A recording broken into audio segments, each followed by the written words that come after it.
So what happened was,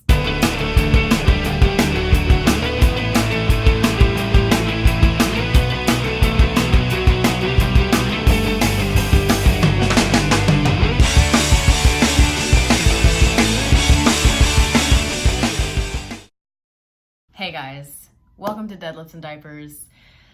My name is Dara, and I am sorry. I have been MIA. I know I promised that I would give you guys a peak week number 2 vlog and a show day number 2 vlog because I did do another competition after the last one that you saw. However, that didn't work out for many reasons, which I'm going to explain. So I'm gonna let you know right now that this vlog is not really a vlog. It's gonna be me talking to you the whole time. So if that's not your jam, probably not the best video for you. I'm not gonna do a ton of editing on this because I just want this to be very raw and honest, and also I'm lazy. So let's back up. So I had my second peak week. I didn't really film a lot because I really just wanted to focus. During peak week, I really had my eyes on the prize and I wanted that first place trophy, so I just didn't want to do anything that would distract from that. So the day of the competition, I felt really calm. I felt really at peace. I had brought the best package to stage that I have ever brought. I came in tighter than I did the first show, and I was like convinced that first place was mine. And I'll explain why that is flawed thinking in a minute. So I went to the competition. I saw some of the same girls from the previous weekend, which was great because everybody's so nice, and it's always like, you always make such great connections backstage. And there was one girl in particular that is so sweet that she was in my height class for novice and open in the first weekend. I took second and she took third. And then at this competition, she actually beat me. She got first. And I was, first of all, so happy for her.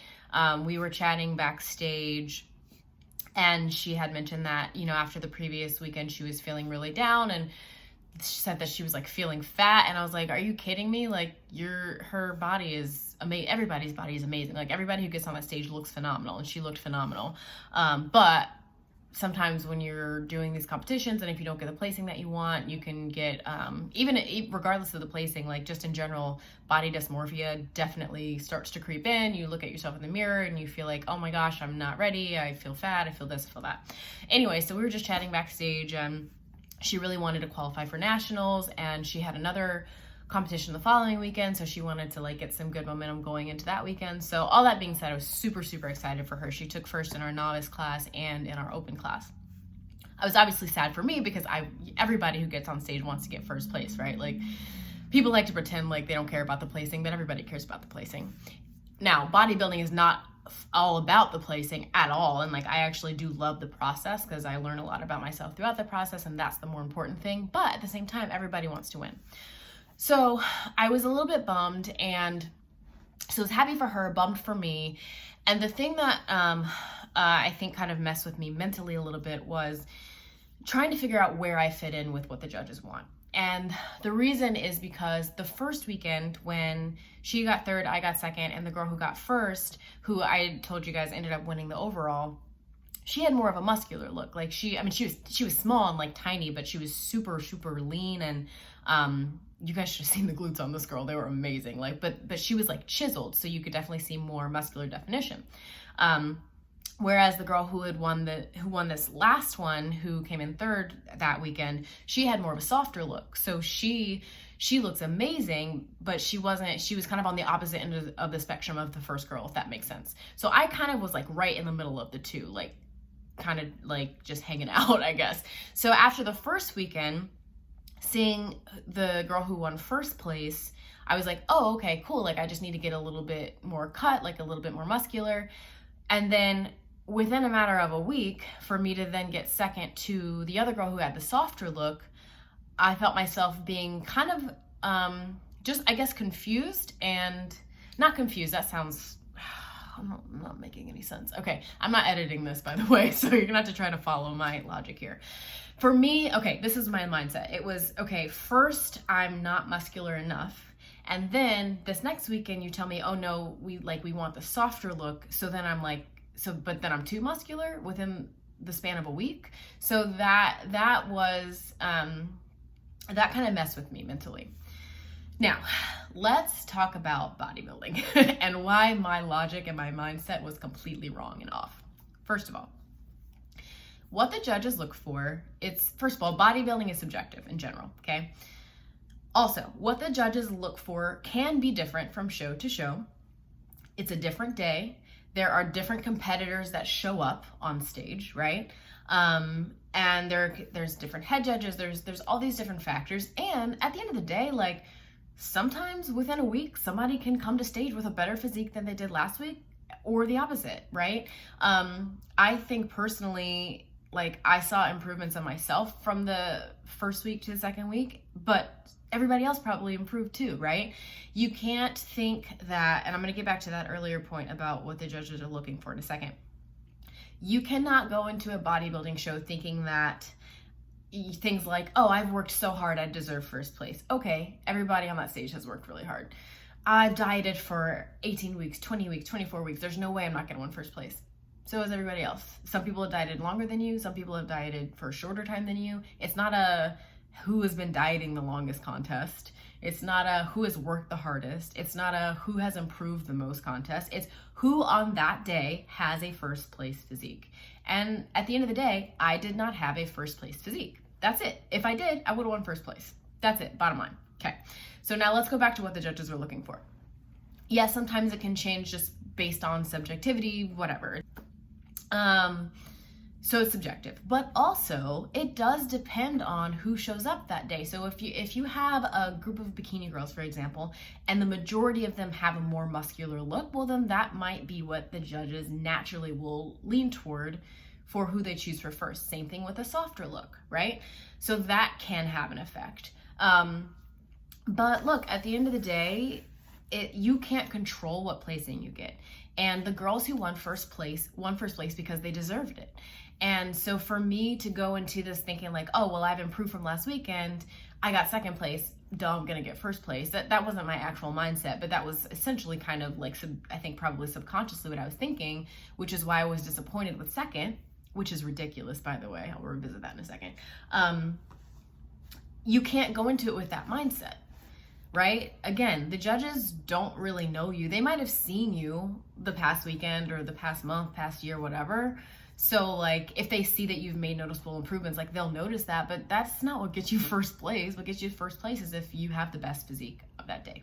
Here's the other thing of why my thinking was messed up. Top 2 is freaking amazing. Like, I qualified for nationals 2 weekends in a row, and that was my whole goal. Like, yeah, I wanted to win an overall and blah, blah, blah. Everybody wants that. But at the end of the day, last year I got third place. My goal going into this year, I was like, I definitely want to get top 2. I want to qualify for nationals.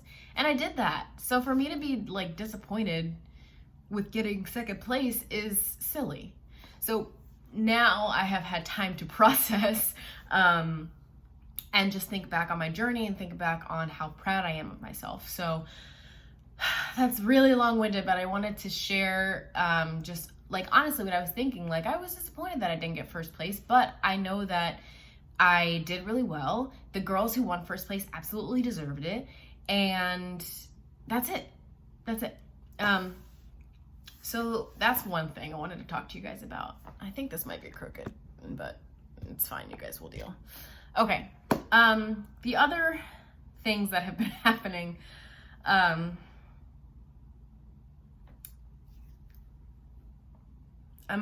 probably going to get a little bit emotional. I'm going to try not to. This is really hard to talk about. I don't talk about this with anyone really. But after my show, first of all, well, I'll talk about my mental health in a minute. Okay, so after the second show, I went on vacation. Listen to me. If you haven't listened to anything I've ever said in this entire vlog series, listen to this. Do not go on vacation after you have dieted for that long. Here's the thing. Your body thinks that it's starving. after going through a diet phase, okay? So to transition from prep into off season, you need to reverse diet. You need to, and some people have different philosophies. Some people slowly increase calories up to maintenance. Some people go right back to maintenance. Either way, you need to be careful about what you put into your body. Your body has been in a caloric deficit for anywhere from 12 to sometimes up to 24 weeks. In my case, it was 18 weeks. And your body is like, I need food. Anything, like it literally goes primal, right? So it's back to the caveman days of like, I need food. I need you to go hunt and gather. I need you to eat everything you possibly can. I need you to get me back to my normal, happy set point. I need you to put on body fat as quickly as possible. Because of that, when you are in a situation where you are on vacation or you are around a lot of food, whatever the case may be, like that is not a good setting to put yourself in. You are not setting yourself up for success. So when I went on vacation, the place that I went to, like all the food had like really good ingredients, like everything was organic and fresh and healthy, and they had a ton of healthy options, but there was a lot of it. And even their desserts, even though they were like healthy, like you can still have too much of a healthy thing, right? So yeah, being on a week-long vacation after you get off stage where you have access to free food all day, every day, it's all inclusive, and there's buffets, and you can have as much as whatever you want. As you can imagine, I ate a lot. Okay, every day I went into it with the best intentions. Was like, oh, I'm gonna just like loosely track and I'm gonna eyeball things. And I would start out every morning with like the best intentions. I would even like bring my notebook and like write down what I was eating so I could go back to my room and put it in my fitness pal. And it never lasted a full day. The good thing is that because it was a health-focused resort that I was at, I was super active. So I got all my lifts in that I needed to. I did a bunch of really fun cardio classes. So that was really helpful. But I still gained a lot of weight. And I'm going to tell you how much weight I gained, and you're going to be like, WTF? And I'll explain why. So I gained 15 pounds in a week. 15 pounds in 1 week. Now, the majority of that was water weight, right? I could physically feel myself holding water. I was super bloated. That happens when you drastically increase your calories for that amount of time. Your body holds on to any water that you give it. You have to drink a lot of water to flush it out. I tried my best to drink a lot of water, but clearly I didn't drink enough. Now, that weight did start to go down when I got back. However, I work in tech. I work at a place that has free food. So when I got back after vacation, I was in the same environment. I have access to free snacks and buffet style food all day, every day. So it was the same cycle. I would go in the morning, I would plan out my meals, I would get my workout in, I would have my breakfast and put it in my fitness pal, and then I would have a candy bar here, like a little mini treat here, or an extra thing of yogurt and granola here, or like a cereal, like a container of cereal, like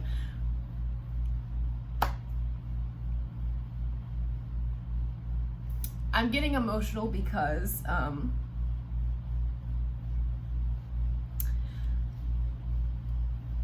it's really hard to it's easy to feel like a failure because you're so disciplined for so long, and then after the show, for me, it's like I feel like I've lost control, and I don't understand how I could be that disciplined for that long and then have so much trouble eating the way that I know that I should be eating. And then when you see your body changing so quickly, sorry. Okay, I'm gonna edit this part out probably. When you see your body changing so quickly, and you see the scale going up after it being in the best shape of your life and like having abs and shoulders looking amazing and like quads being defined, to being super bloated to the point of like looking pregnant on some days, but then still constantly thinking about food and constantly feeling like you need to be eating something.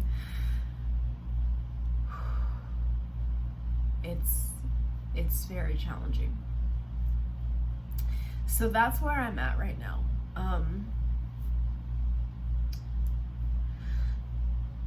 Mentally, I haven't been doing well. I have felt like a failure. I have felt fat. I have been ashamed. I haven't wanted to reach out to anybody or talk about this. So making a video about it and putting it on the internet is terrifying. But